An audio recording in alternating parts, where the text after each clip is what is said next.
When everyone in healthcare and medical education seems fascinated with AI solutions, a small family-run New Zealand company still believes in the power of good old-fashioned skills training. Now, they've brought to market a newborn mannequin called Baby Simira. For someone like me, who spent over 16 years in medical education, this is actually a very interesting product. And for one key reason. It realistically reflects a newborn's weight, skin feel, and airway anatomy. But the most important part of this baby, the part that many other manufacturers seem to overlook, is this. And I will show you exactly what that is in a moment. So let's take a closer look, and just to be clear, no conflict of interests here. I received this mannequin for testing, but the manufacturer hasn't influenced this video in any way, and they have not seen it before you. My name is Alex Hepner, and this is Group Call.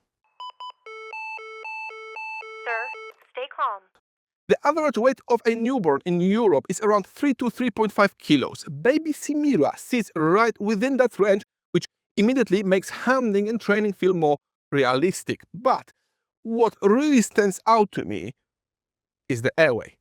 It closely reflects real neonatal anatomy, which will definitely make my critical care and pediatric intensive care colleagues happy. But more importantly, even very gentle positive pressure ventilation produces visible chest rise and fall. And that matters because with some mannequins, you actually have to squeeze quite hard to get any chest movement. But in real life, tidal volumes in neonates are tiny, 6 to 8 mils per kilo of actual body weight, which for a 3 kilos baby, that's only about 18 to 24 mils of air. Now, chest rise in newborns is very subtle, and if your training model requires excessive force, you are essentially teaching the wrong technique, potentially encouraging overventilation and increasing the risk of bar trauma. This mannequin helps avoid that. Chest compressions feels realistic with appropriate resistance.